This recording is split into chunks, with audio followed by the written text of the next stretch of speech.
नमो India, मैं हूं SR5। स्वागत है आपका वर्ल्ड अफेयर्स हिंदी में। तो आइए समझते हैं कि आखिर मामला क्या है। जब आप एक ऐसे आर्टिकल देखते हैं, मामला कहीं ना कहीं डायरेक्टली इनडायरेक्टली जुड़ा हुआ है पक्ष विपक्ष से, और चुनाव काफ़ी बेहद नज़दीक आ चुका है। ऐसे में विपक्ष दल की ओर से पक्ष आने बात कर रहे हैं पीएम मोदी के तारीफ को लेकर। इनके नेतृत्व के प्रति काफ़ी ज़्यादा तारीफ कर दिया गया है एक्स पीएम यानी मनमोहन सिंह की ओर से। ये एक बड़ा ही अद्भुत दृश्य दर्शाता है जब आप एक ऐसे आर्टिकल को देखते हैं। आखिर इसके पीछे क्या कोई षड्यंत्र है, इन सभी विषयों के ऊपर आइए खुल कर चर्चा करते हैं। कैसे ये राजनीतिक मुद्दा में चपेट की रूप ले सकता है।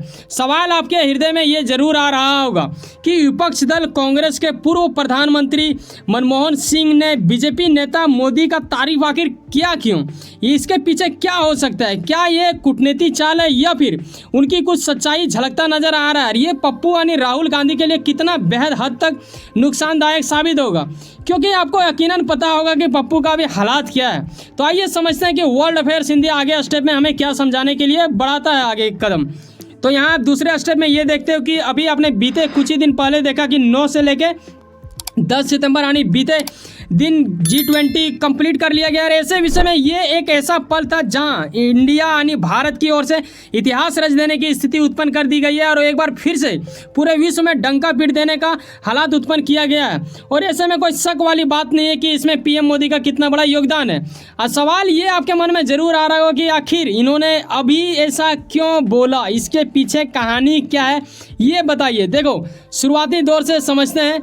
यकीनन आपको पता होगा कि यूक्रेन रूस का वार रुकने का नाम नहीं ले रहा है।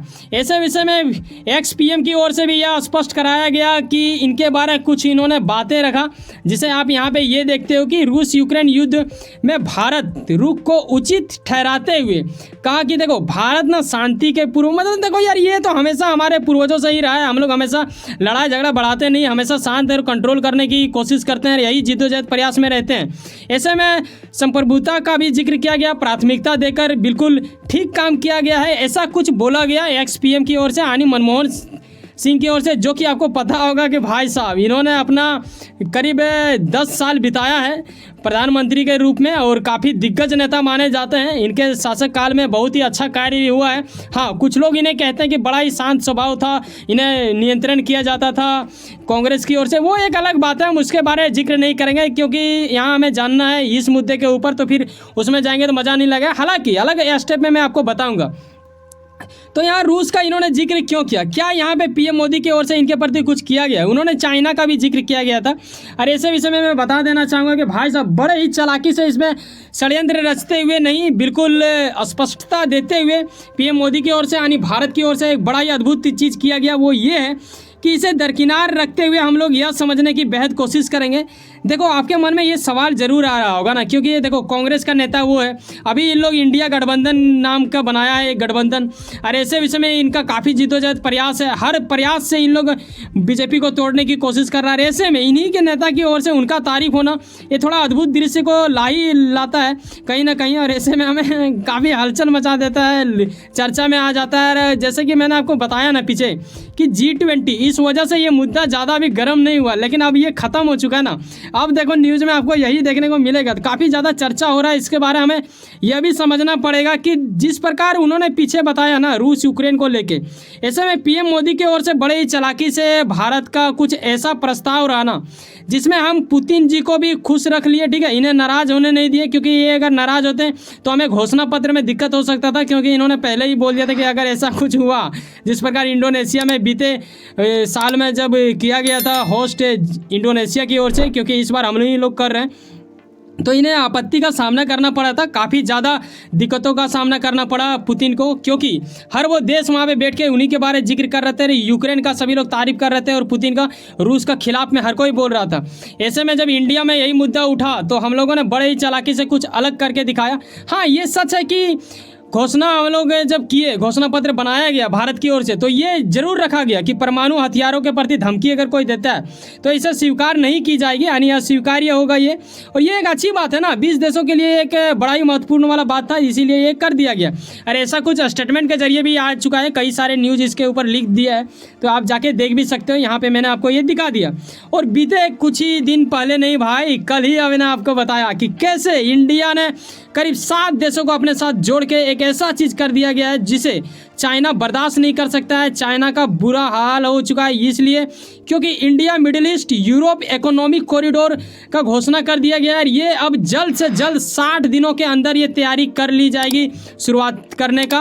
और ऐसे में अगर आपने ये नहीं देखा तो ये वीडियो का थंबनेल जाइए सर्च कीजिए और जाके देख लें, ताकि आप बेहतर तरीके से समझोगे। और जैसे कि मैंने आपको बताया कि इंडोनेशिया में पहले किया गया था, लेकिन अब सवाल आपके मन में ये आ रहा होगा कि बाली जो कि इंडोनेशिया के इलाका में, ऐसा क्या है इनका मुद्दा। देखो, जैसे रूस यूक्रेन का जब हम लोग बात किए ना, तो सेम जो वहाँ पे किया गया था वही चीज़ों को कुछ पॉइंट को लेकर हम लोगों ने सिर्फ दोहरा दिया, बाकी कुछ किए नहीं, ताकि ये कुछ हो गया। और जिस चीज़ का हमें डर था वो बिल्कुल सही हो गया है, हमें डरने की ज़रूरत अब नहीं है। क्योंकि जो मुद्दा था वो ये था कि घोषणा पत्र में कहीं अड़चन ना आए। यहाँ आप देखते हो कि पीएम मोदी ने खुद ये कह दिया है अपने जुबानी, आप इनका वीडियो भी जाके देख सकते हो कि हमारे टीम हार्डवर्क से मतलब ये सहयोग करते हुए इन्होंने कहा कि बाकी लोगों का भी सहयोग रहा, जितने भी सदस्य हैं, तभी जाके ऐसा कुछ हो पाया। और घोषणा पत्र को मतलब सहमति ले लिया गया है, हर सदस्य सहमति दे दिए, तो ऐसे में बहुत ही अच्छा चीज़ हो जाता है। और आप यहाँ पे एक ऐसा आर्टिकल देख लेते हो जिसमें यह स्पष्ट करा दिया जाता है, तो यकीनन आपको पता चल गया कि यहाँ पे पूरा तरह से क्लियर हो चुका कि इसे सफल माना जाएगा। आज तक जितना भी G20 मीटिंग हुआ है, ऐसा अद्भुत मीटिंग होस्ट किसी भी देश ने नहीं किया जिस प्रकार इंडिया ने किया, और अगला बार ब्राज़ील करेगा, ये आपको पता होना चाहिए 2024 में। अब अंत स्टेप में आते हैं, जैसे कि पक्ष विपक्ष का बात है, तो कहीं ना कहीं यहाँ पे जब एक ऐसा लाइन आप देखते हो जहाँ कूटनीति का बात किया जा रहा है, राजनीति का बात किया जा रहा है, लेकिन साथ में एक्स PM यानी मनमोहन सिंह ने ये भी रख दिया बात को कि भाई साहब इन्हें ना पर्सनल टीम के लिए यानी पर्सनल पार्टी के लिए ना इस्तेमाल करे तो बेहद अच्छा होगा। लेकिन आपको लगता है कि क्या बीजेपी इसे नहीं लेना चाहेगा क्रेडिट? यकीनन यार, अगर मान लो आप टीचर हैं और आपका बच्चा अगर निकल जाता है पढ़ने में तेज और वो अच्छा तरीक़ा से वो कुछ पास करता है, तो यकीनन आप बोलोगे गर्व से कि ये हमारा स्टूडेंट है। उसी प्रकार देश का जो अभी सरकार है वो यकीनन बोलेगा कि हाँ मेरे शासनकाल में हुआ। ये थोड़ा सा अजीब लगा उनका स्टेटमेंट मुझे, आप अपनी राय अवश्य दें। हालांकि देखो, राजनीतिक तो थोड़ा बहुत आ ही जाएगा, क्योंकि चुनावी दौर आने वाला है, 2024 काफ़ी निकट आ चुका है। ऐसे विषय में राजनीतिक ना हो तो ये हो ही नहीं सकता है। तो यकीनन आप बता सकते हो कि मनमोहन सिंह ने जो कहा वो सही है या फिर गलत, क्योंकि इनका एक स्टेटमेंट मुझे थोड़ा सा अजीब लगा, लेकिन बाकी सब इनका सही है, क्योंकि इनके प्रति बोला जाता है ना कि इन्होंने अर्थव्यवस्था के लिए, हमारे देश के लिए बहुत ही अच्छा कार्य किया है। आप अपनी राय वैसे सुनो ना, कहीं ना कुछ ना कुछ काम करते होंगे, यकीनन अपने काम के प्रति काफ़ी ज़्यादा उम्मीद रखते होंगे, यकीनन आपका मेहनत आपका मंजिल भर के मिले। वैसे सुनो ना, सब्सक्राइब कर लो वर्ल्ड अफेयर्स हिंदी और जुड़े रहो मुझसे। चलो मिलते हैं किसी नेक्स्ट वीडियो में। जाने से पहले एक बात ख्याल रखना, जब आप लोग सब्सक्राइब करने आते हो ना, तो कुछ ऐसा छोटा संख्या देखते हो, आपके मन में ख्याल आता है क्या ही है इसमें, क्यों सब्सक्राइब करें। भाई साहब चाहेंगे कि एक खास व्यक्ति के जैसा प्रतिक्रिया दें, कुछ गलत दिखता है कमेंट में बोलें, अच्छा लगता है गुणवत्ता मेरा दिखता है आपको, तो यकीनन सब्सक्राइब करें, क्योंकि संख्या आप ही लोग से बढ़ता है। एक दिन यही चैनल एक बड़ा संख्या के साथ उस फैमिली का हिस्सा आप भी होंगे, तो बिल्कुल फ्री है, कर लो। मिलते हैं किसी नेक्स्ट वीडियो में। बाय, जय हिंद, जय भारत।